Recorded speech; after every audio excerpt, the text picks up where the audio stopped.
नमस्ते भारत में खबरें लगातार जारी हैं। देखिए, देश भर में मौसम सर्द होता जा रहा है। कहीं भारी बर्फबारी तो कहीं शीतलहर ने जनजीवन अस्त व्यस्त कर रखा है। बदलते मौसम पर हमारी रिपोर्ट देखिए।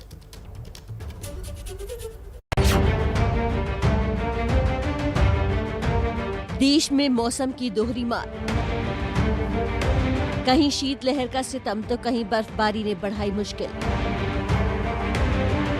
गुलमर्ग जम्मू कश्मीर, पहलगाम जम्मू कश्मीर, सोपोर जम्मू कश्मीर, गुरेज जम्मू कश्मीर।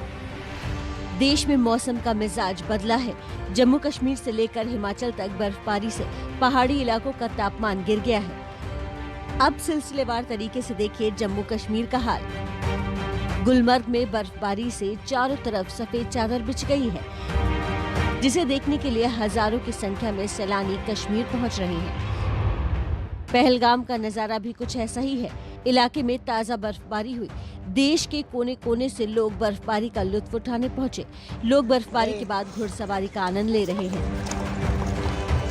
सड़कों पर बर्फ हटाने का काम भी लगातार जारी है।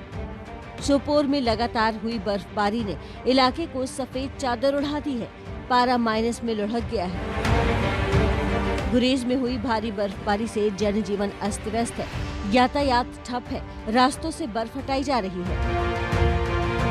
वहीं उत्तरकाशी के ऊंचाई वाले इलाकों में हुई बर्फबारी से हर्षिल घाटी में घूमने आए पर्यटकों के वाहन रास्ते में फंस गए। पुलिस और स्थानीय लोगों की मदद से बर्फ में फंसे वाहनों को निकाला गया। पर्यटकों के काफी वाहन है जो बर्फबारी के चलते फंस गए थे, क्योंकि रोड के ऊपर काफी बर्फ जमी हुई थी, जिस कारण है जो वाहन स्लिप हो रहे थे। तो उत्तरकाशी जिलाधिकारी महोदय, एसडीएम भटवाड़ी और पुलिस अधीक्षक महोदय जी द्वारा तत्काल संज्ञान लिया गया और जितने भी वाहन हर्षिल घाटी की ओर फंसे हुए थे, उत्तरकाशी जिला प्रशासन और मुझे आपदा स्वयं सेवक राजेश रावत द्वारा सकुशल उनको है जो उनके गंतव्य की ओर प्रस्थान करवाया गया है। गुजरात में भी मौसम शुष्क है। गुजरात में बारिश का अलर्ट। मौसम विभाग ने आने वाले दिनों में बारिश होने की संभावनाएं भी जताई हैं। राजधानी दिल्ली की बात करें तो कड़ाके की ठंड से लोगों को राहत है।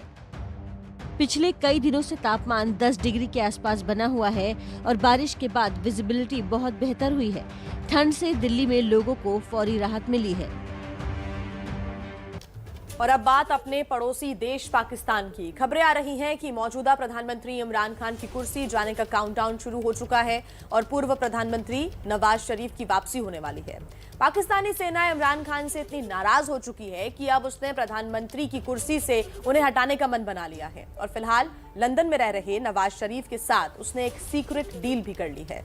पाकिस्तानी मीडिया में इस डील की बड़ी चर्चा हो रही है और इस डील के तहत इमरान खान को आउट किया जाएगा और नवाज शरीफ को एंट्री दी जाएगी। क्या नवाज शरीफ की पाकिस्तान में वापसी हो रही है? क्या इमरान खान की कुर्सी जाने वाली है? पाकिस्तान में एक बार फिर पूर्व प्रधानमंत्री नवाज शरीफ की वापसी के चर्चे शुरू हो गए हैं। खबर आ रही है कि हर मोर्चे पर नाकाम हो चुके इमरान खान को हटाने की तैयारियां पूरी हो चुकी हैं। सेना एक बार फिर नवाज शरीफ से बातचीत कर रही है। आपको बता दें कि नवाज शरीफ नवंबर 2019 से ही लंदन में रह रहे हैं। नवाज को फौज के विरोध की वजह से कुर्सी गंवानी पड़ी थी। नवाज शरीफ और उनके परिवार के खिलाफ भ्रष्टाचार के केस चल रहे हैं।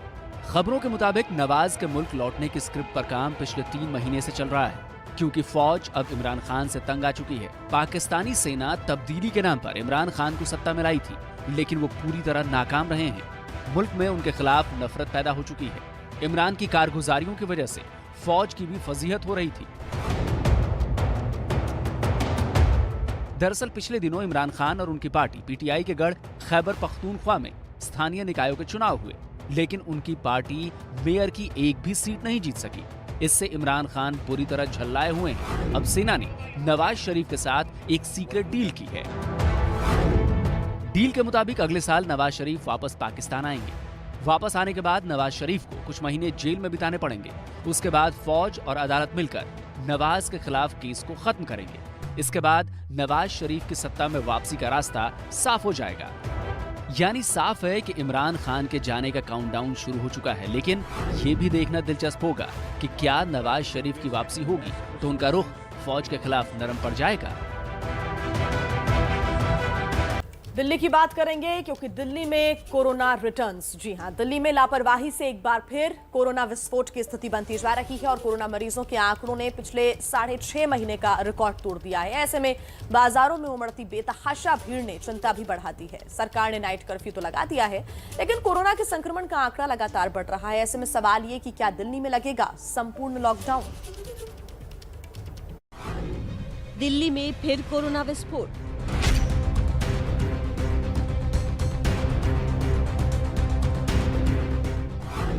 चौबीस घंटे में आए 331 नए केस।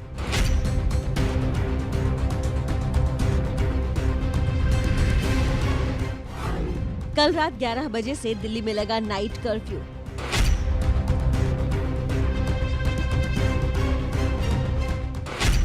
देश की राजधानी दिल्ली में अचानक से कोरोना के केस बढ़ने से हड़कंप मच गया है। पिछले 24 घंटे में राजधानी दिल्ली में 331 नए कोरोना के मरीज पाए गए हैं। इस सब के बाद भी दिल्ली वालों को कोरोना से डर नहीं लगता। आपके टीवी स्क्रीन पर दो तरह की तस्वीर है। पहली तस्वीर दिल्ली के सरोजनी नगर की है। इस तस्वीर को देखकर ही डर लग जाता है। इस भीड़ को देखिए, किस तरह की लापरवाही बरती जा रही थी। वहीं दूसरी तस्वीर कल की है, जहां भीड़ में थोड़ी कमी आई है और प्रशासन ने सख्ती भी बरती है। लगातार लोगों को अनाउंस करके मास्क पहनने और सामाजिक दूरी बनाने के लिए कहा जा रहा है। सभी अपने फेस पर फेस मास्क लगा कर रखें, सोशल डिस्टेंस का पालन करें, कम से कम 2 गज की दूरी बनाकर रखें। फिर भी दिल्ली वाले नहीं मान रहे। अब कौन समझाए कि कोरोना नया साल और पुराना साल नहीं देखता। ये कभी भी कहीं भी बस इंसानों को शिकार बना लेता है। पिछले 24 घंटे में दिल्ली में 331 नए कोरोना के मरीज मिले हैं। करीब 6.5 महीने बाद कोरोना के इतने केस एक साथ मिले हैं। दिल्ली में इस वक्त सक्रिय कोरोना मरीजों की संख्या 1289 पहुंच गई है।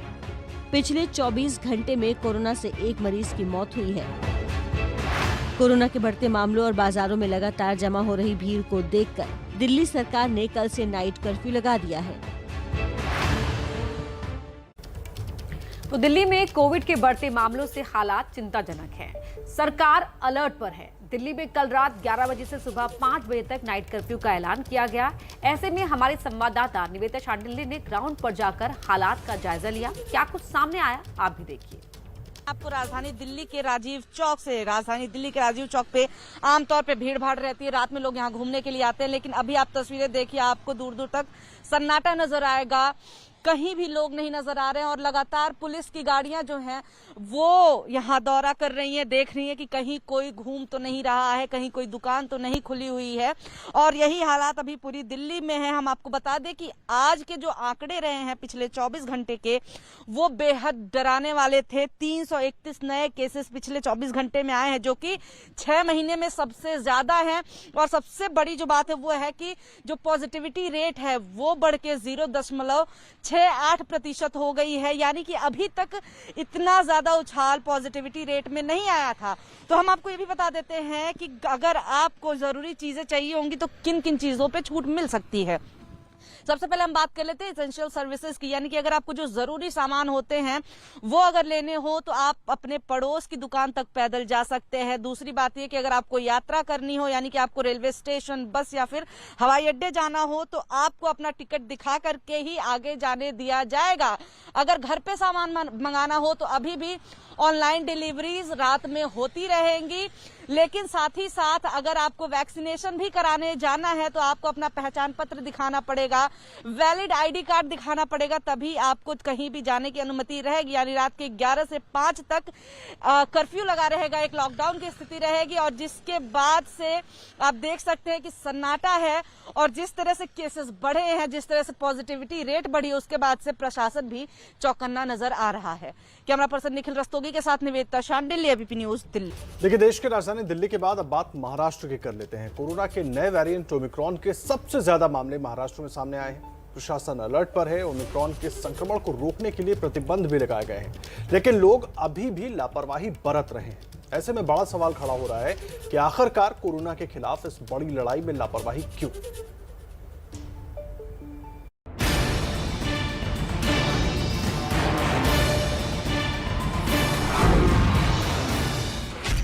महाराष्ट्र में बढ़ता ओमिक्रॉन का खतरा।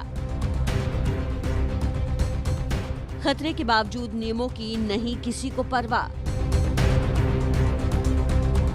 महाराष्ट्र में कोरोना मरीजों की तादाद तेजी से बढ़ रही है। ओमिक्रॉन हर दिन नए रिकॉर्ड बना रहा है, डरा रहा है। मुंबई सबसे ऊपर है क्योंकि यहाँ लोगों में खतरे को लेकर न तो अब भी गंभीरता दिख रही है, न सख्ती और न ही चेतावनियों का कोई असर दिख रहा है। महाराष्ट्र में ओमिक्रॉन के सबसे ज्यादा मरीज हैं। ताजा आंकड़े डराने वाले हैं। कल महाराष्ट्र में कोरोना के 1426 नए मामले सामने आए, जिसमें से 809 केस मुंबई में निकले। कोरोना के वायरस ने बीते 24 घंटे में यहां 3 मरीजों की जान ले ली। मुंबई में ज्यादा संक्रमण वाली 29 इमारतें सील कर दी गई हैं। महाराष्ट्र में कोरोना को लेकर बीएमसी ने नई गाइडलाइंस जारी की है। सबसे बड़ी बात यह है कि मुंबई में 31 दिसंबर की रात कोई भी न्यू ईयर पार्टी नहीं होगी। इसके अलावा कोरोना पॉजिटिव आए सभी मरीजों की जीनोम सीक्वेंसिंग कराने का ऐलान किया गया है। 31 दिसंबर तक हम जो भी पॉजिटिव आएंगे सबका हम जीनोम सीक्वेंसिंग करवाएंगे। उसके बाद में पता चल पाएगा कि ओमिक्रॉन है या ये डेल्टा वेरिएंट है या डेल्टा डेरिवेटिव है। डेल्टा वेरिएंट डेल्टा डेरिवेटिव पिछली बार भी था, वही डोमिनेट था। जब हमने पिछला बार जब जीनोम सीक्वेंसिंग करवाया था उसमें डेल्टा डेरिवेटिव डेल्टा वेरिएंट काफ़ी मात्रा में पाए गए थे। अब समझिए क्या होती है जीनोम सीक्वेंसिंग। किसी वायरस का बायोडेटा होता है। वायरस की बनावट, बदलाव का पता लगाया जा सकता है। वायरस के म्यूटेशन को समझने में मदद।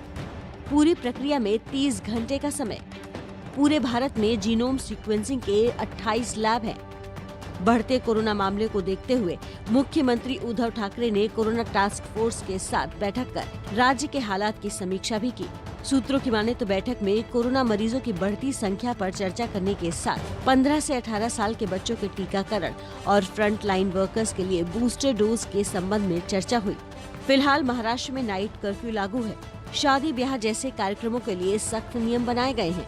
टेस्टिंग और कॉन्ट्रैक्ट ट्रेसिंग भी सरकार ने बढ़ा दी है, लेकिन अभी भी लोगों में लापरवाही साफ देखने को मिल रही है। और वहीं मुंबई में बीएमसी ने कोरोना की नई गाइडलाइंस जारी की है और नए साल के जश्न पर भी रोक लगा दी गई है। नाइट कर्फ्यू का ऐलान पहले ही किया जा चुका है। संवाददाता प्रशांत बढ़े की रिपोर्ट देखिए।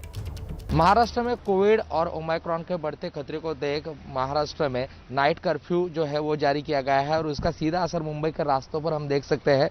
मैं अभी हूँ मुंबई के साइन इलाके में। मुंबई के जो सबर्बन है उसको ये मुंबई से, दक्षिण मुंबई से जोड़ने वाला इलाका है। यहाँ पर हम देख सकते हैं मुंबई पुलिस की बैरिकेडिंग जो है वो यहाँ पर लगाई गई है। जो यहाँ से गाड़ियाँ आती जाती है, जो मुंबई की तरफ जाती है, मुंबई की तरफ से आती है, उनकी चेकिंग की जा रही है। मुंबई की रास्तों की बात की जाए तो लगभग रात 9 बजे से सुबह 6 बजे तक इसी तरह से जो है मुंबई के रास्तों पर आवाजाही पूरी तरह से कम हो चुकी है। हर गाड़ी की पुलिस जो है जांच करती है मुंबई में क्यों आए हैं, मुंबई से बाहर क्यों जा रहे हैं। और इसी तरह का माहौल हम देख सकते हैं। ये एक साइंस सर्कल जो बड़ा जंक्शन माना जाता है, ईस्टर्न सबब से वेस्टर्न सबब को भी जोड़ने वाला ये रास्ता है। और यहाँ की स्थिति देखी जाए तो पूरी तरह से देर रात से यहाँ पर जो है गाड़ियों की आवाजाही कम दिखाई दे रही है। पुलिस हर गाड़ी की जांच कर रही है और पूरी तरह से जो क्राउड जो है मुंबई का वो इस नाइट कर्फ्यू की वजह से जो है कम हुआ दिखाई दे रहा है। अभी ईयर एंड है, क्रिसमस से लेकर 31 तक इसी तरह का माहौल रहता है। मुंबई में क्राउड वाला माहौल रहता है। देर रात तक लोग जो है बाहर घूमने के लिए निकलते हैं, लेकिन नाइट कर्फ्यू की वजह से पूरी तरह मुंबई के रास्ते जो है उनकी आवाजाही जो है वो कम होती दिखाई दे रही है। और जो भीड़ भाड़ वाले इलाके हैं वहाँ पर भी अभी जो है पुलिस तैनात है और इस वजह से लोगों को यहाँ पे अटकाव किया जा रहा है। कैमरामैन उत्तम के साथ प्रशांत बड़े, एबीपी न्यूज, मुंबई। नमस्ते भारत देख रहे हैं आप। 5 राज्यों में विधानसभा चुनाव होने हैं और जिन राज्यों में चुनाव है वहां रैलियां लग रही हैं और रैलियों में लग रहा है रेला। सवाल ये है कि अगर लोकतंत्र में चुनाव नहीं होगा तो काम कैसे चलेगा? चुनाव है तो प्रचार है तो भीड़ है, और भीड़ है तो कोरोना है। तो फिर विकल्प क्या है? क्या नेतागण अपना चुनावी प्रचार ऑनलाइन नहीं कर सकते? वैसे भी कोरोना काल में सब कुछ ऑनलाइन तो हो रहा है, ऑफिस के काम से लेकर बच्चों की क्लासेस तक। तो फिर नेताओं की रैलियां ऑनलाइन क्यों नहीं हो सकती? इन सवालों का जवाब इंद्रजीत राय की इस रिपोर्ट में देखिए।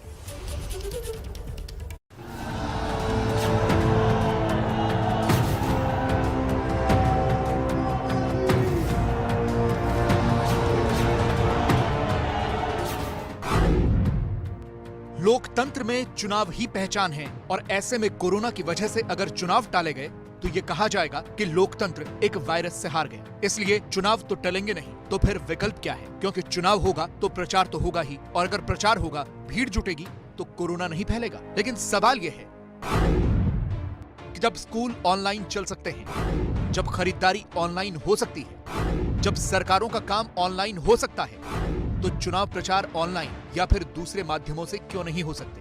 क्या चुनाव प्रचार वर्चुअल या फिर ऑनलाइन हो सकता है? और अगर हो सकता है तो इसकी संभावनाएं क्या हैं? इस पर कितना खर्च आएगा और ये कैसे होगा?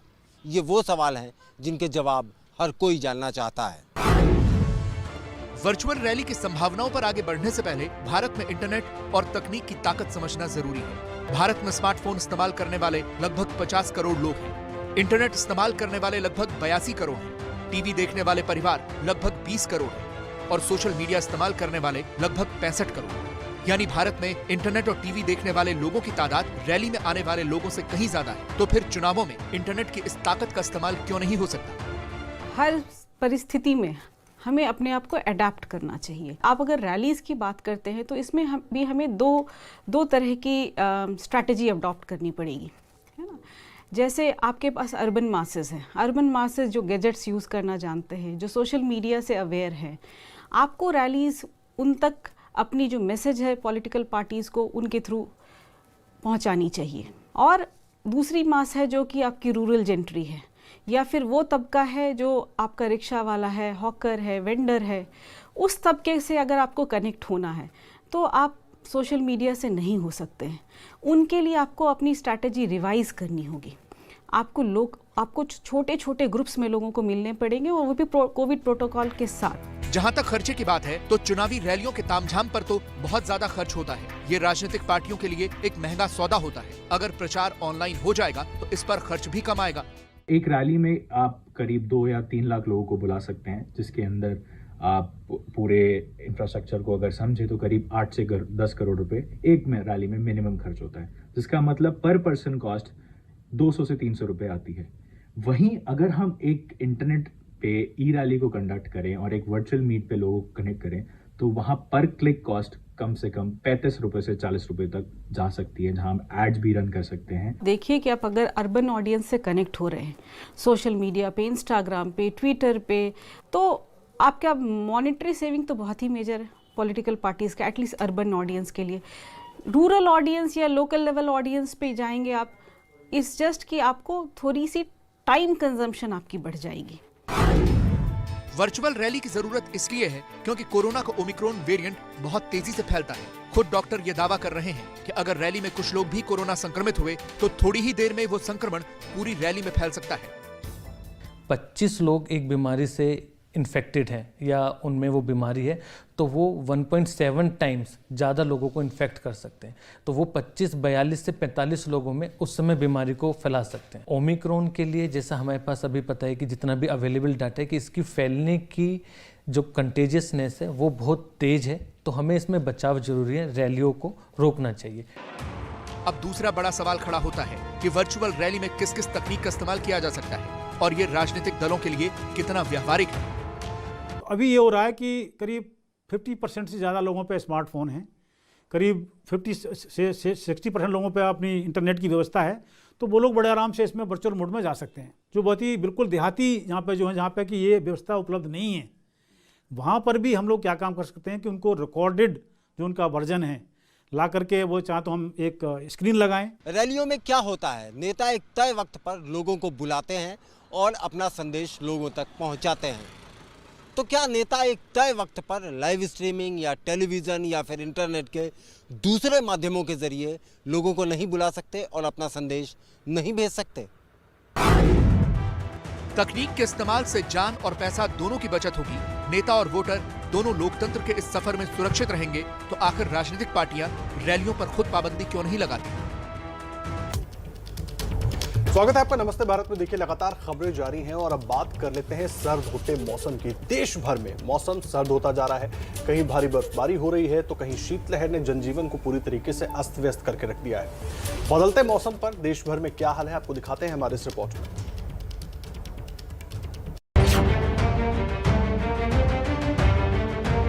देश में मौसम की दोहरी मार, कहीं शीतलहर का सितम तो कहीं बर्फबारी ने बढ़ाई मुश्किल। देश में मौसम का मिजाज बदला है। जम्मू कश्मीर से लेकर हिमाचल तक बर्फबारी से पहाड़ी इलाकों का तापमान गिर गया है। अब सिलसिलेवार तरीके से देखिए जम्मू कश्मीर का हाल। गुलमर्ग में बर्फबारी से चारों तरफ सफेद चादर बिछ गई है, जिसे देखने के लिए हजारों की संख्या में सैलानी कश्मीर पहुंच रहे हैं। पहलगाम का नजारा भी कुछ ऐसा ही है। इलाके में ताजा बर्फबारी हुई। देश के कोने कोने से लोग बर्फबारी का लुत्फ उठाने पहुंचे। लोग बर्फबारी के बाद घुड़सवारी का आनंद ले रहे हैं। सड़कों पर बर्फ हटाने का काम भी लगातार जारी है। सोपोर में लगातार हुई बर्फबारी ने इलाके को सफेद चादर उड़ा दी है। पारा माइनस में लुढ़क गया है। गुरेज में हुई भारी बर्फबारी से जनजीवन अस्त व्यस्त है। यातायात ठप है। रास्तों से बर्फ हटाई जा रही है। वहीं उत्तरकाशी के ऊंचाई वाले इलाकों में हुई बर्फबारी से हर्षिल घाटी में घूमने आए पर्यटकों के वाहन रास्ते में फंस गए। पुलिस और स्थानीय लोगों की मदद से बर्फ में फंसे वाहनों को निकाला गया। पर्यटकों के काफी वाहन है जो बर्फबारी के चलते फंस गए थे, क्योंकि रोड के ऊपर काफी बर्फ जमी हुई थी, जिस कारण है जो वाहन स्लिप हो रहे थे। तो उत्तरकाशी जिलाधिकारी महोदय, एसडीएम भटवाड़ी और पुलिस अधीक्षक महोदय जी द्वारा तत्काल संज्ञान लिया गया और जितने भी वाहन हर्षिल घाटी की ओर फंसे हुए थे, उत्तरकाशी जिला प्रशासन और मुझे आपदा स्वयं सेवक राजेश रावत द्वारा सकुशल उनको है जो उनके गंतव्य की ओर प्रस्थान करवाया गया है। गुजरात में भी मौसम शुष्क है। गुजरात में बारिश का अलर्ट। मौसम विभाग ने आने वाले दिनों में बारिश होने की संभावनाएं भी जताई हैं। राजधानी दिल्ली की बात करें तो कड़ाके की ठंड से लोगों को राहत है। पिछले कई दिनों से तापमान 10 डिग्री के आसपास बना हुआ है और बारिश के बाद विजिबिलिटी बहुत बेहतर हुई है। ठंड से दिल्ली में लोगों को फौरी राहत मिली है। वहीं जम्मू कश्मीर में बर्फबारी का दौर जारी है। पटनी टॉप इलाके में फिर से बर्फबारी शुरू हो गई है। पर्यटक जमकर इस बर्फबारी का लुत्फ भी उठा रहे हैं। कुछ तस्वीरें भी आपको हम दिखा रहे हैं। इस वक्त बर्फबारी से पर्यटकों में उत्साह देखने को मिल रहा है, तो वहीं दूसरी तरफ लगातार टेम्परेचर में भी गिरावट आ रही है, जिससे देश में सर्दी का सितम बढ़ता जा रहा है। तो एक तरफ जहां पहाड़ों पर बर्फबारी जारी है, दूसरी तरफ मैदानी इलाकों में ठंडक बढ़ गई है। हालांकि पटनी टॉप की अगर हम बात करें, तस्वीरें आप देख सकते हैं। इस बर्फबारी के बाद पर्यटकों में काफी खुशी है, जो बर्फबारी देखने के लिए दूर दूर से पहुंचते हैं। कश्मीर पटनी टॉप पहुंचे तो वहां पर उन्हें सफेद चादर बर्फ की नजर आई और उनमें खुशी यहां पर देखने को मिली। और यही वजह थी कि जब पर्यटक पहुंचे तो उन्होंने बर्फबारी का खूब लुत्फ उठाया। भारी संख्या में इस वक्त पर्यटक पहुंच रहे हैं जम्मू कश्मीर, क्योंकि लगातार बर्फबारी का दौर जारी है। दूसरी तरफ कुछ लोगों की मुसीबतें भी यहां पर देखने को मिल रही हैं, क्योंकि कई ऐसे इलाके हैं जहां पर इस भारी बर्फबारी की वजह से यातायात में थोड़ी दिक्कतें आ रही हैं। लेकिन कई लोग इस मौसम का इंतजार करते हैं और खासतौर पर प्लान बनाकर पटनी टॉप पहुंचते हैं, जम्मू कश्मीर पहुंचते हैं और बर्फबारी देखने के लिए जाते हैं। हालांकि यही वजह है कि मैदानी इलाकों पर इसका खासा असर, और उत्तरी भारत की बात करें तो यहाँ पर इसका ज़्यादा असर देखने को मिल रहा है। टेम्परेचर में गिरावट आ रही है, सर्दी का सितम बढ़ता जा रहा है। लेकिन दूसरी तरफ इस मौसम का लुत्फ भी लोग उठा रहे हैं। पटनी टॉप की तस्वीरें आपने देखी। तो दिल्ली में ठंड और प्रदूषण दोनों से ही राहत मिलती नजर आ रही है। मौसम विभाग का अनुमान है कि आज न्यूनतम तापमान 8 डिग्री और अधिकतम तापमान 22 डिग्री के आसपास दर्ज किया जा सकता है। वहीं आज प्रदूषण में पहले से काफी राहत है। जहां AQI 400 के पार चल रहा था, वहीं आज ये 200 के आसपास है। दिल्ली वालों को ठंड और प्रदूषण दोनों से राहत मिली है। मौसम विभाग का अनुमान है कि आज दिल्ली का जो तापमान है वो न्यूनतम 8 डिग्री और अधिकतम 22 डिग्री तक रहने वाला है, जो पहले से ज़्यादा हुआ है। और अगर बात की जाए प्रदूषण की, तो परसों हुई बारिश के बाद अब मौसम काफ़ी खुल चुका है, विजिबिलिटी भी काफ़ी ज़्यादा है और यहाँ पर हल्का कोहरा तो छाया हुआ है, लेकिन जहाँ पर प्रदूषण 400 तक पहुँच चुका था, वहीं आज जो प्रदूषण की स्थिति है उसमें काफ़ी ज़्यादा सुधार है। क्योंकि अगर हम बात करें दिल्ली के आनंद विहार की, जो हॉटस्पॉट बना रहता है, वहाँ पर 280 है और जहाँ पर अभी हम मौजूद हैं यानी कि दिल्ली का ITO, यहाँ पर जो प्रदूषण का स्तर है वो AQI 277 है। तो आप समझिए कि जो पहले के हालात थे और जो आज के हालात है उसमें काफ़ी ज़्यादा सुधार है। 2-3 दिन पहले हमने देखा था कि काफ़ी ज़्यादा प्रदूषण हो रहा था और आज जो है काफ़ी उसमें सुधार आया है, क्योंकि बारिश हुई है। तो बारिश ने एक तोहफा ज़रूर दिया है दिल्ली वालों का। वहीं मौसम विभाग का ये भी अनुमान है कि आज हल्की फुल्की बारिश की बूंदें भी राजधानी दिल्ली में पड़ सकती हैं और देखिए कोहरा भी थोड़ा बहुत छाया रहेगा। वहीं पिछले दिनों काफ़ी ज़्यादा जो ठंड पड़ रही थी उसमें अब पहले से राहत है और प्रदूषण का जो स्तर है वो भी काफ़ी कम हुआ है। दम घोटू हवा से कुछ राहत मिली है और ये मौसम का ही तोहफा है। जो मौसम पलटा है उसी के चलते दिल्ली वासियों को प्रदूषण से राहत मिली है, वहीं ठंड से भी कुछ राहत दिल्ली वालों को मिलती हुई नजर आ रही है। कैमरा पर्सन प्रवीण दीक्षित के साथ इलाक आजमी, ABP न्यूज़, दिल्ली। और इस वक्त की बड़ी खबर आपको बता दें, बड़ी खबर, दिल्ली के सरकारी अस्पतालों के रेजिडेंट डॉक्टर्स ने कामकाज पूरी तरह बंद कर दिया है। डॉक्टर्स कल विरोध मार्च के दौरान पुलिस कार्रवाई से नाराज हैं। इन्होंने OPD में ताला लगाने और इमरजेंसी सेवाओं को भी ठप करने की धमकी दी है। इस बीच पुलिस ने भी प्रदर्शनकारी डॉक्टरों के खिलाफ केस दर्ज कर लिया है। बड़ी खबर आपको बता रहे हैं, पुलिस के मुताबिक डॉक्टरों के साथ झड़प पर उनके 7 जवान जख्मी हुए हैं। कल ITO चौराहे पर पुलिस की कार्रवाई से नाराज हैं डॉक्टर्स।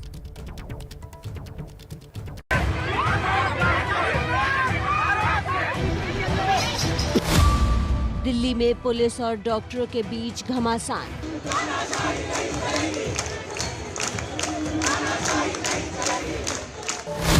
डॉक्टर हुए नाराज, कौन करेगा इलाज? ये वो सवाल है जो आज दिल्ली की जनता सरकार से पूछ रही है। इसकी वजह बताएं, उससे पहले कुछ जरूरी बातें जान लीजिए। रेजिडेंट डॉक्टरों ने दिल्ली में स्वास्थ्य सुविधाओं का पूरी तरह से ठप करने का ऐलान किया है। सभी अस्पतालों की OPD में ताला लगाया जाएगा। जूनियर डॉक्टर इमरजेंसी में भी ड्यूटी नहीं देंगे।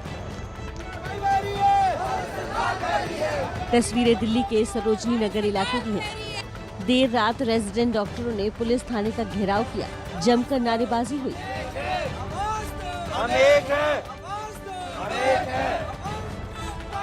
यानी दिल्ली में डॉक्टर नाराज है और इस नाराजगी की वजह है दिल्ली में डॉक्टरों के साथ हुई बदसलूकी। दरअसल नीट PG काउंसलिंग जल्द कराने की मांग को लेकर दिल्ली में पिछले 11 दिनों से डॉक्टरों की हड़ताल जारी है। काउंसलिंग का मामला सुप्रीम कोर्ट में है,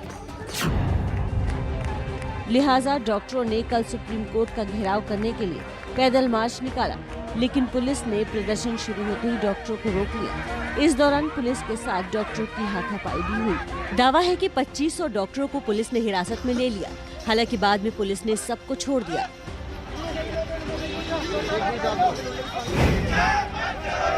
लेकिन पुलिस की इस कार्रवाई से नाराज डॉक्टरों ने रात में सफदरजंग अस्पताल से मार्च निकाला और सरोजनी नगर थाने का घेराव किया। इस दौरान डॉक्टरों ने जमकर नारेबाजी की।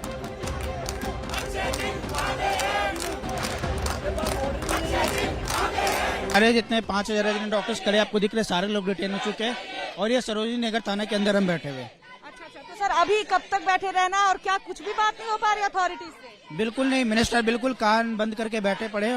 उनको कोई मतलब नहीं। उनके डॉक्टर्स पिट रहे हैं, उनके डॉक्टर्स 11 दिन से सड़क पे खड़े पिट रहे, पुलिस से उनको कोई मतलब नहीं है। डॉक्टरों का आरोप है कि पुलिस ने डॉक्टरों के साथ धक्का मुक्की की और मारपीट किया। किस तरह का बर्ताव पुलिस ने? हम लोग पीसफुली प्रोटेस्ट कर रहे थे. There was no violence from our side at all. They came, they manhandled us and they tried to send away from there. Even female doctors were handled by male policemen in spite कि women constables वहाँ पे. अच्छा, पुरुष पुलिसकर्मी थे वहाँ. हाँ जी. और उन्होंने आप लोगों को मैनहैंडल. एग्जैक्टली. मैं भी अचानक से ही हुआ. बिल्कुल अचानक से विदाउट इन्फॉर्मेशन कि आप लोग कर रहे थे, अचानक से आए और बिल्कुल भी वो हमारे साथ ऐसे धक्का वक्का स्टार्ट कर दिया. तो देखिए कि अचानक से किया. सिचुएशन जो है, आज की तमाम तस्वीरें सफदरजंग हॉस्पिटल से लेकर के तमाम जो मार्च हो रहा था हर जगह से आ रही हैं. आपने अभी इन डॉक्टर्स की बातें सुनी, जो रेजिडेंट डॉक्टर्स है, जो कि बता रहे हैं कि पुलिस ने अचानक से इस तरह की हरकतें की.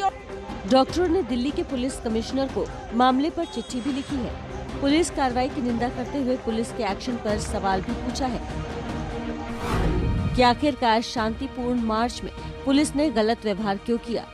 तो वहीं एम्स के रेजिडेंट डॉक्टरों के संगठन ने स्वास्थ्य मंत्री के नाम चिट्ठी लिखकर सरकार और पुलिस से माफी की मांग की है. हालांकि पुलिस मारपीट के आरोपों से इनकार कर रही है. हालांकि मामले में पुलिस डॉक्टरों के खिलाफ मुहिम की कार्रवाई में बाधा डालने और सार्वजनिक संपत्ति को नुकसान पहुंचाने के आरोप में केस दर्ज किया है. दरअसल नीट पीजी काउंसलिंग का ये पूरा मामला सुप्रीम कोर्ट में विचाराधीन है. कोर्ट की ओर से सुनवाई के लिए आगामी 6 जनवरी का दिन तय किया गया है.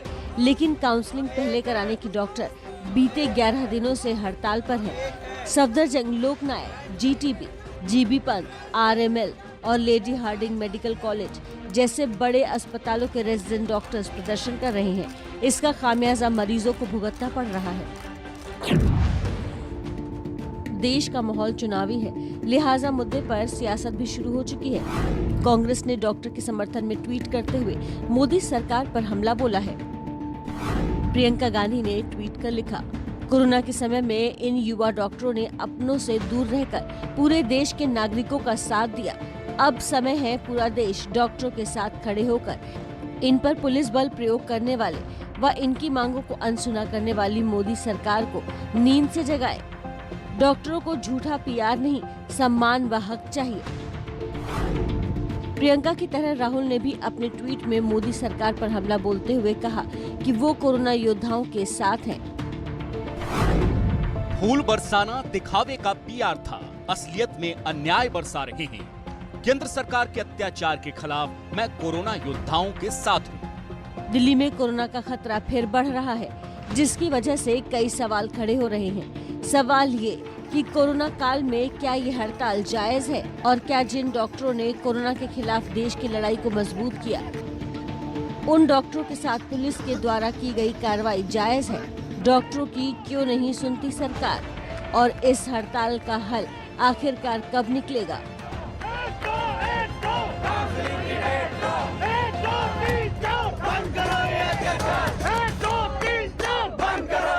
देखिए, एक तरफ पूरे देश में ओमिक्रॉन का खतरा लगातार पैर फैला रहा है और दूसरी तरफ डॉक्टर्स प्रदर्शन कर रहे हैं. 11वां दिन है आज डॉक्टर्स के प्रदर्शन का और कल तो झड़प भी होगी डॉक्टर्स और पुलिस के बीच, जिसके बाद मामला थोड़ा बिगड़ता हुआ दिखा. उसके बाद ताज़ा अपडेट क्या है, ये सब बताने के लिए हमारे साथ हमारे सहयोगी इला काज़मी जुड़ गई हैं सफदरजंग अस्पताल से. इला, जिन डॉक्टरों को हिरासत में लिया गया था उनको छोड़ दिया गया है, इस तरह की जानकारी दी गई. अब उसके बाद डॉक्टरों की रणनीति क्या होगी, एक बात. और दूसरी तरफ जिन डॉक्टरों की अभी हमें सबसे ज्यादा जरूरत है ओमिक्रॉन से, कोरोना से लड़ने के लिए, उनकी बातें क्यों नहीं मानी जा रही? जी हाँ आदर्श, जिस तरह से राजधानी दिल्ली में एक बार फिर से ओमिक्रॉन जो है अपना खतरा बढ़ा रहा है, ओमिक्रॉन का खतरा बढ़ता जा रहा है, उस बीच इस तरह का जो प्रदर्शन डॉक्टर्स पिछले 11 दिन से कर रहे हैं, वो सबसे बड़ा सवाल यही उठाता है कि जो स्वास्थ्य व्यवस्था है इस समय चरमरा रही है. मैं आपको बता दूं, मैं इस समय सफदरजंग अस्पताल में हूँ और जो कल झड़प हुई है उससे डॉक्टर्स काफ़ी ज़्यादा क्रोधित हैं, क्योंकि उनका ये कहना है कि पुलिस ने उनके साथ बुरी तरह से बर्ताव किया है. साथ ही साथ कुछ महिला डॉक्टर्स भी हैं, उनका यह आरोप है कि पुलिस ने उन्हें भी मैन हैंडल किया है, यानी कि बदसलूकी की है. जिसके बाद कल हमने देखा कि देर रात तक सरोजनी नगर थाने में डॉक्टर्स प्रदर्शन करते रहे, जिसके बाद वो अपने घरों को लौट गए.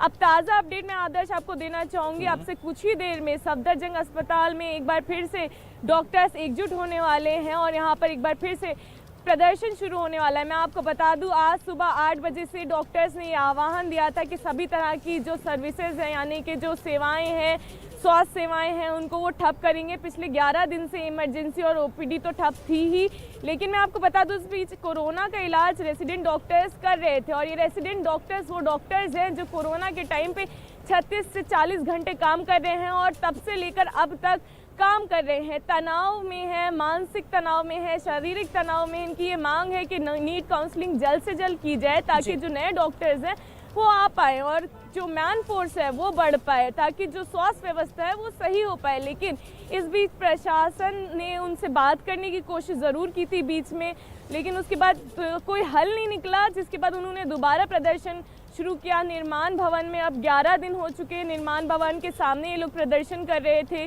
कल जबकि ये लोग एक मार्च निकाल रहे थे सुप्रीम कोर्ट की ओर, तब पुलिस और इन प्रदर्शनकारी डॉक्टर्स के बीच झड़प हुई।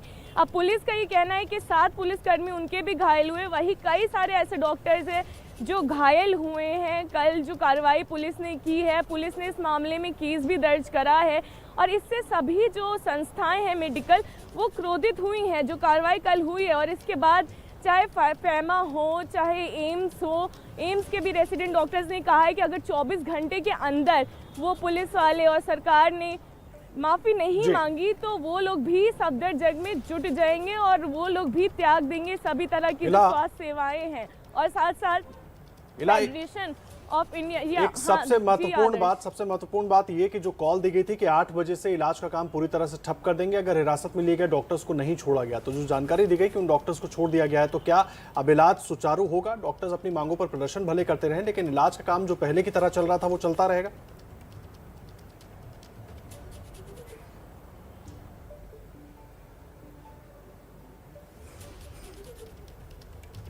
इला से हमारा संपर्क टूट गया, उनको अपने साथ फिर से जोड़ने की कोशिश करेंगे और तमाम जानकारियां लेंगे। लेकिन जिस तरह से इला काज़मी हमारे सहयोगी सफदरजंग अस्पताल से जानकारी दे रही थी, अब से कुछ देर में एक बार फिर से वहां पर तमाम डॉक्टर्स जुटेंगे, प्रदर्शन का फिर से शुरू होगा। लेकिन देखिए आखिर मांगे क्या है इस बार? नई आरक्षण नीति के तहत जो एडमिशन हुए, काउंसलिंग में कानूनी अड़चन क्या क्या आ रही है वो हम आपको बता रहे हैं। इस बार नई आरक्षण नीति के तहत एडमिशन हुए हैं और काउंसलिंग में ये भी एक कानूनी अड़चन बन रही है। ईडब्ल्यूएस ओबीसी कोटे में बदलाव जो किया गया था उसका ये तमाम छात्र विरोध कर रहे हैं, तमाम डॉक्टर्स की तरफ से उसका विरोध किया जा रहा है। आरक्षण नीति को सुप्रीम कोर्ट में चुनौती दी गई है और उस चुनौती पर सुनवाई होनी है और एक तरीके से सरकार उस सुनवाई का इंतजार कर रही है। और इसी बीच में ये हड़ताल और मांग ये कि सरकार उनकी बात मांगे। 6 जनवरी को सुनवाई होनी है सुप्रीम कोर्ट में और सरकार उसका इंतजार कर रही है कि आखिर उस सुनवाई में क्या होता है। लेकिन इस बीच सरकार और डॉक्टर्स के बीच कोई भी बातचीत बनती नजर नहीं आ रही है ताकि मरीजों की जो स्थिति खराब हो रही है इस प्रदर्शन की वजह से, हड़ताल की वजह से, वो किसी तरह से ठीक हो पाए। और अब बात करते हैं एक ऐसे खजाने की जिसे देखकर हर किसी की आंखें खुली की खुली रह गई हैं। कानपुर वाले इत्र कारोबारी पीयूष जैन के खजाने में कितने करोड़ निकलेंगे इसकी गिनती अब भी जारी है। अब तक 194 करोड़ का सच तो सामने आ चुका है, लेकिन ये तो सिर्फ नकदी का नंबर है।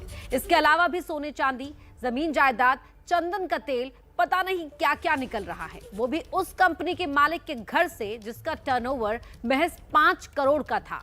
इन्हीं सब सवालों के चलते पीयूष जैन जेल तक पहुंच चुका है।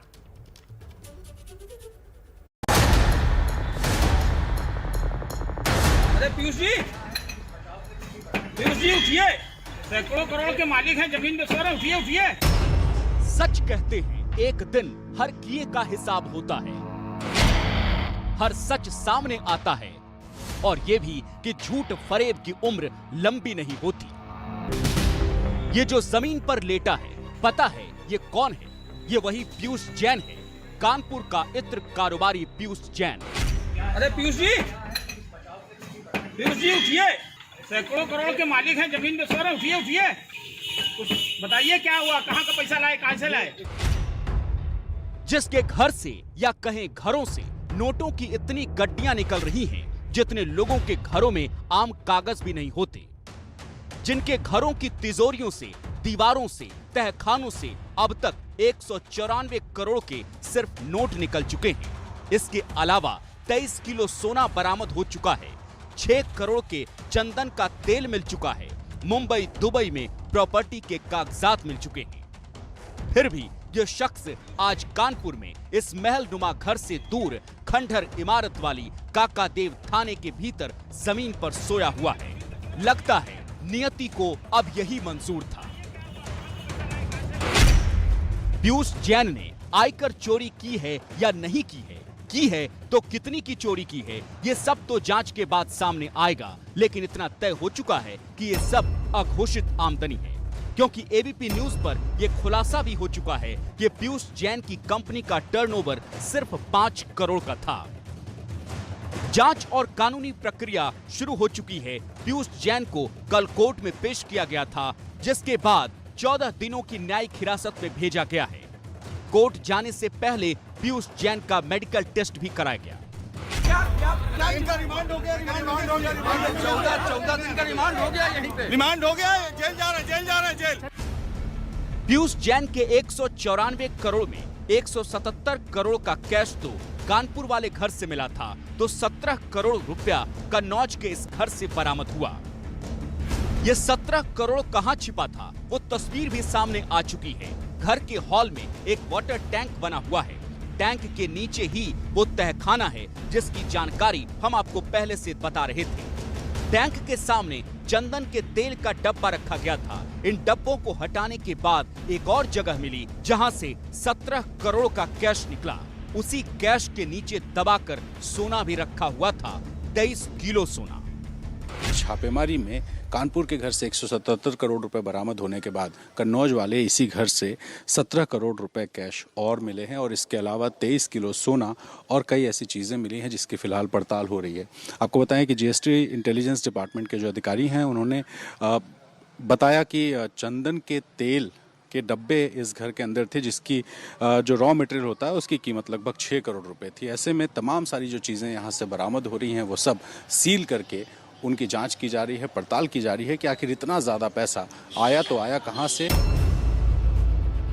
अब हर खजाने का सच सामने आ चुका है। पीयूष जैन ने यह कबूल भी कर लिया है कि पकड़ा गया कैश बिना जीएसटी दिए सामान की बिक्री से जुड़ा है।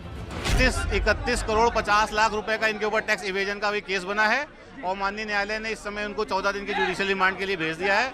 अभी इन्वेस्टिगेशन चल रही है। पीयूष जैन को जीएसटी की धारा 132 के तहत जेल भेजा गया है। जो आपने डिटेन की है वो अनलीगल है। आप 20 तारीख से हमारे क्लाइंट को अनावश्यक रूप से अपने साथ रखकर दबिश देकर पैसे बरामद कर रहे हैं, और एक प्रेशर डाल रहे हैं उसके ऊपर कि वो पेपर्स पे साइन करे। जो हमारा पैसा आपके पास जमा है वो पैसे का प्रूफ तो मैं दूंगा ही ट्रायल में। अभी आप उसमें से 52 करोड़ रुपए जीएसटी जमा कर लें। अगले जब कोर्ट खुलेगी 1 तारीख को, तो 1 या 2 तारीख को हम बेल मूव करेंगे। इस पूरी कहानी के बीच बड़ा सवाल अब आपके जहन में होगा कि आखिर ये करोड़ों रुपए की नकदी जांच पूरी होने तक कहां जाएगी, किसके पास रहेगी? तो कानून के मुताबिक इसका जवाब ये है कि ये नकद स्टेट बैंक ऑफ इंडिया में तब तक जमा रहेगी जब तक इस केस का अंतिम फैसला न हो जाए। और अगर ये साबित हो जाएगा कि पैसा चोरी का है, तो इस पूरे पैसे को जब्त कर लिया जाएगा। लेकिन अगर पीयूष जैन ने यह साबित कर दिया कि पूरा नकद उसका कमाया हुआ है, जायज है, तो जितने साल ये पैसा बैंक में रहेगा उतने साल के ब्याज के साथ सरकार को उसे वापस लौटाना होगा। और अब बात पंजाब की कर लेते हैं। देखिए, क्या पंजाब विधानसभा में किसी पार्टी को बहुमत नहीं मिलेगा? ये कयास चंडीगढ़ नगर निगम के चुनाव के नतीजे आने के बाद अब बहुत तेज हो गए हैं, क्योंकि आम आदमी पार्टी बड़ी पार्टी तो बनी है लेकिन बहुमत नहीं मिला है। ऐसे में बड़ा सवाल यह है कि चंडीगढ़ का मेयर कौन होगा, और क्या निकाय चुनाव की तरह ही विधानसभा चुनाव के नतीजे भी त्रिशंकु होने वाले हैं।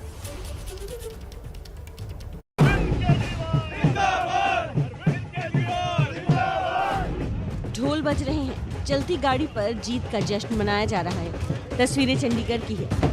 यहाँ नगर निगम चुनाव के नतीजों में आम आदमी पार्टी ने बाजी मारी है। निकाय चुनाव में आप सबसे बड़ी पार्टी बनकर आई है। इस जीत पर आपके हौसले बुलंद है। आम आदमी पार्टी से विधानसभा चुनाव का ट्रेलर बता रही है। जीत आज केजरीवाल मॉडल ऑफ गवर्नेंस की हुई है, और चंडीगढ़ के वोटर्स ने एक आवाज में ये कहा कि एक मौका केजरीवाल को। चंडीगढ़ के नतीजे तो सिर्फ एक ट्रेलर है, पंजाब पूरी पिक्चर है जो अभी बाकी है। मेयर साहब भी हारे खुद, डिप्टी मेयर भी हारे और महिला विंग ਦੇ ਪ੍ਰਧਾਨ ਵੀ ਹਾਰੇ। तो इत्थों ਇਹ ਸਿੱਧ ਹੁੰਦਾ ਹੈ ਕਿ ਲੋਕਤੰਤਰ ਦੇ ਵਿੱਚ ਲੋਕ ਵੱਡੇ ਹੁੰਦੇ ਨੇ, ਲੀਡਰ ਵੱਡੇ नहीं ਹੁੰਦੇ। ਸਾਬਤ ਕਰਤਾ ਚੰਡੀਗੜ੍ਹ ਵਾਲਿਆਂ ਨੇ। लेकिन चंडीगढ़ के निकाय चुनाव के आंकड़ों ने एक बड़ा सवाल खड़ा किया है। सवाल ये कि आखिरकार चंडीगढ़ का मेयर कौन, नगर निगम में कुर्सी किसे मिलेगी। तो चलिए नगर निगम के नतीजे ग्राफिक्स से समझते हैं। चंडीगढ़ नगर निगम में कुल 35 सीटों पर चुनाव हुआ है। आप को 14, बीजेपी को 12 सीट, कांग्रेस को 8 सीट और अकाली दल को 1-1 सीट मिली है। यानी चंडीगढ़ नगर निगम चुनाव में किसी को बहुमत का डर नहीं। ऐसे में आम आदमी पार्टी को अब सेंधमारी का डर सता रहा है। आपने सभी विजयी पार्षदों को चंडीगढ़ के एक प्राइवेट होटल में रोका है। होटल में मनीष सिसोदिया और राघव चड्ढा इन पार्षदों के साथ बैठक कर रहे हैं। मेयर की कुर्सी के लिए रणनीति बनाई जा रही है। इस चुनाव में सबसे बड़ा झटका बीजेपी को लगा है। आप उम्मीदवार ने चंडीगढ़ में मौजूद मेयर और बीजेपी उम्मीदवार रविकांत को 828 से हराया है। साफ है कि आप इसे आने वाले विधानसभा चुनाव के लिए शुभ संकेत मान रही है, लेकिन विरोधी इसे मुंगेरी लाल के हसीन सपने बता रहे हैं। 37 सीटां जो 13 आईयां ते जित के सीधी है। जबरदस्त जीत है तो किसी को नहीं मिला। भारतीय जनता पार्टी को 12 सीट मिली है और आम आदमी पार्टी को 14 मिली है। इसलिए इसको ठीक है, उनको सबसे ज्यादा नंबर मिला है, लेकिन जबरदस्त उसको नहीं कहा जा सकता। किसान आंदोलन के बाद पंजाब के पास ये पहला स्थानीय चुनाव है। अगर सियासी दलों की जीत और लोकप्रियता का ट्रेंड यही रहा तो क्या पंजाब विधानसभा चुनाव में भी त्रिशंकु नतीजे आने वाले हैं।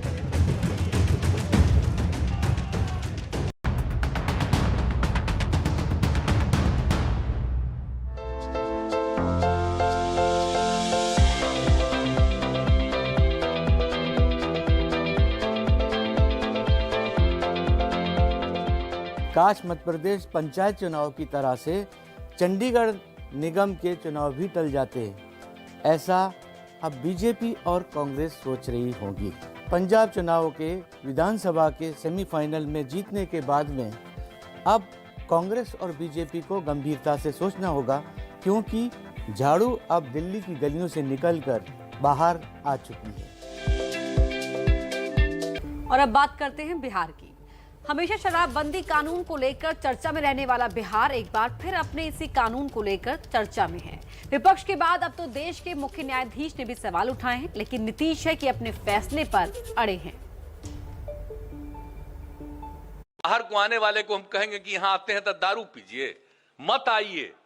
अगर दारू पीते हैं, अब बिहार आने में आपको दारू पीने में दिक्कत है, मत आइए बिहार।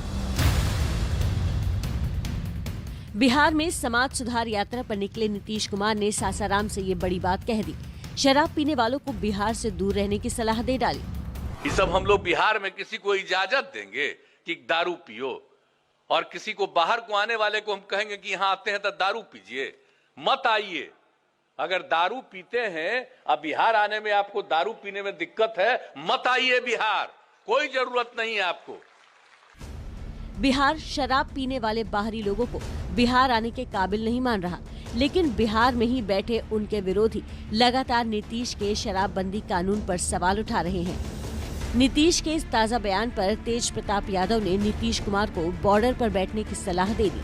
तो बिहार से बाहर जहाँ से बॉर्डर से घुसते हैं लोग, वहाँ नीतीश कुमार जी कुर्सी पे बैठ जाएं धरना पे कि भैया जो जाएगा शराब पी के उसको गिरफ्तार। शराबबंदी पर नीतीश का स्टैंड सख्त रहा है। विपक्ष तो सियासी बात कर सकता है, पर इस बार शराबबंदी को लेकर नीतीश को बड़ा और कड़ा झटका लगा है देश के मुख्य न्यायाधीश की एक टिप्पणी से, जिसमें उन्होंने साफ कहा है कि ऐसे कानून से कोर्ट पर बेवजह दबाव बढ़ रहा है। While making laws, they must also thinking of providing effective remedies for the issues which may arise out of the law. But these principles seemingly are being ignored. A lack of foresight in legislating can directly result in clogging of courts. For example, the introduction of Bihar Prohibition Act in 2016 resulted in the High Court being clogged with bail applications. Because of this, a simple bail application takes 1 year to be disposed of. मुख्य न्यायाधीश के इस बयान ने विपक्ष को एक और मौका दे दिया नीतीश को घेरने का। भारत के मुख्य न्यायाधीश एवी रमना साहब ने बड़ा आईना दिखाया कि आपके आदूरदर्शी फैसले ने हाई कोर्टों में केस के अंबार लगा दिए। गरीब लोगों को पकड़ पकड़ के जेल में डाल रहे हैं, माफिया खुलेआम घूम रहे हैं, तो केस तो लंबित होगा। सामान्य केसों के निष्पादन में बरसों लग जा रहे हैं। तो आपका हर आदूरदर्शी फैसला बिहार की आवाम के लिए कहीं न कहीं बेड़ा गर्क करने वाला है। अब मुख्य न्यायाधीश के बयान से शराबबंदी कानून पर क्या असर पड़ता है और नीतीश की सहयोगी बीजेपी की इस पर क्या प्रतिक्रिया होगी, ये देखने वाली बात होगी।